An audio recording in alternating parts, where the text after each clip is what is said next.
एकदम खडे. नमस्कार मैत्रिणींनो, पिठोरी अमावस्येनिमित्त तुम्ही माझे पिठोरी अमावस्या कोणी कधी व कशी करावी हा व्हिडिओ तुम्ही माझा पाहिलाच असेल. जर पाहिला नसेल तर अवश्य पहा. तसेच आज मी तुमच्यासाठी नवीन व्हिडिओ घेऊन येत आहे. 2023 पिठोरी अमावस्या कधी आहे, या दिवशी मातृदिन दिवस का साजरा केला जातो, जाणून घेऊया याची संपूर्ण माहिती.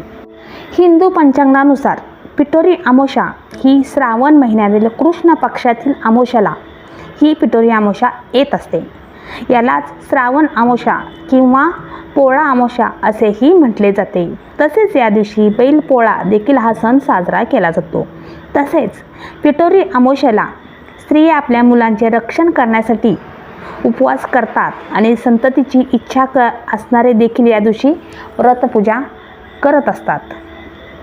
तर अशी ही पिठोरी अमावस्या 2023ला 14 सप्टेंबर 2023 दिवशी 23 रोजी आपण ही पिठोरी अमावस्या ही आपण साजरी करणार आहे. तर ह्या पिठोरी अमावस्याला मातृदिन हा दिवस देखील साजरा केला जातो. ह्या अमावस्याला पितरांना नैवेद्य अर्पण केल्याने पितृदोषामुळे होणाऱ्या त्रासापासून आपल्याला मुक्ती मिळत असते. तसेच या दिवशी माँ दुर्गेची सुद्धा पूजा केली जाते. या दिवशी महिला दुर्गा देवीची पूजा करत असतात आणि आपल्या पुत्रांच्या दीर्घ आयुष्यासाठी प्रार्थना सुद्धा करत असतात. मान्यतेनुसार पिठोरी अमावस्येचे व्रत केल्याने निपुत्रकांना संतती रत्ने प्राप्त होत असतात. ज्या माता हे व्रत करत असतात त्यांच्या मुलांना दीर्घ आयुष्य आणि उत्तम आरोग्य लाभत असते. म्हणून पिठोरी अमावस्येला प्रत्येक विवाहित स्त्रियांनी आपल्या मुलांच्या रक्षणार्थासाठी ही पिठोरी अमावस्या करायची असते. या दिवशी मुले आपल्या आईला मातृदिनाच्या शुभेच्छा सुद्धा देत असतात. पिठोरी अमावस्येच्या दिवशी दान, तपश्चर्या आणि स्नानांना सुद्धा विशेष महत्त्व आहे. या दिवशी पितरांच्या तृप्तीसाठी तर्पण आणि पिंडदान सुद्धा केले जाते. तर अशा ह्या विवाहित महिलांनाच पिठोरी अमावस्येचे व्रत आणि पूजा त्या करू शकतात अशी धार्मिक मान्यता आहे. भाद्रपद महिन्यात येणाऱ्या अमावस्येला अतिशय विशेष असे महत्त्व आहे. या दिवशी दुर्गा देवीची पूजा करण्याची परंपरा आहे.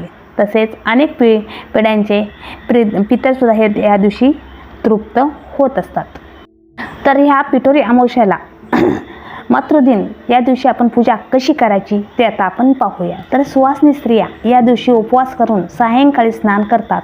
घरातील मुलास अगर मुलीस खीरपुरीचे व जेवण देतात. 64 योगिनीच्या चित्राच्या कागदाची पूजा करतात. या दिवशी खीर, पुरी, पुरणपोळी, साटोरी असे पदार्थ तयार करून खांद्यावरून मागून नेत अतिथी कोण असा प्रश्न विचारला जातो आणि मुलाने त्यांचं नाव घेऊन हे करायचं असतं. असे हे व्रत म्हणजे अखंड सौभाग्य व दीर्घ आयुष्य अपत्य होतात.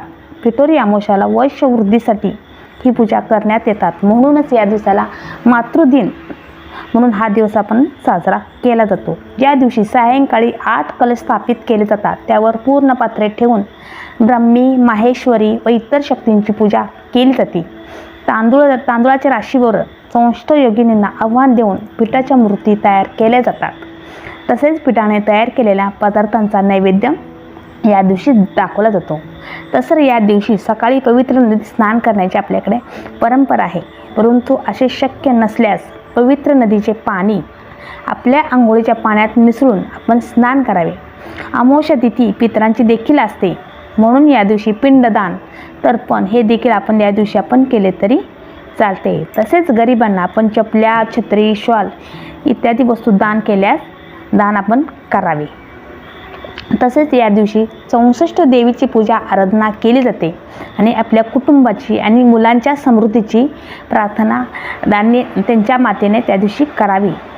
ही प्रार्थना केल्याने आपल्या मुलांना दीर्घ आयुष्य प्राप्त होते असे हे त्या पूजेचं महत्त्व आहे. या दिवशी कणकेने देवी प्रतिमा तयार कराव्यात आणि त्यांची आपण पूजा करावी.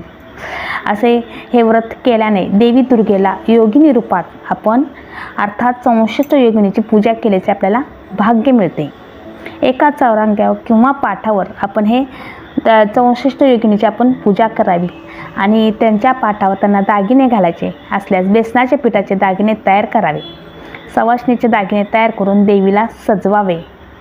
त्यावर हळदी कुंकू, अक्षदा, हार, फुले, आगाडा, 108 मळ्यांची कापसाची माळ इत्यादी आपण त्यांना अर्पण करावे. तसेच काही ठिकाणी वाळूने 8 लहान डोंगर तयार करून त्यापुढे काकडीचे पान आणि त्यावर काकडीचे काप ठेवून आपण ही पूजा करावी. आणि ही पूजा झाल्यानंतर आपण आरती करावी, देवीला नैवेद्य दाखवावा आणि नैवेद्यासाठी पिठाचे सर्व पदार्थ करावेत. बेदाणे घातलेली भाताची खीर हा पिठोरीचा खास नैवेद्य असतो आणि खिरीच्या वाटीवर पुरी झाकून आईने तो डोक्यात घेऊन अतिथी कोण असा प्रश्न विचारायचा असतो. तर अशा या 7 देव्यांच्या म्हणजे ब्राह्मणी, वैष्णवी, महेश्वरी, कुमारी, वाराही, इंद्राही, चामुंडी अशी आपण त्यांची पूजा करायची असते. अशा हे व्रत केल्याने मुलं स्वस्थ, बुद्धिमान आणि शौर्यवान होतात.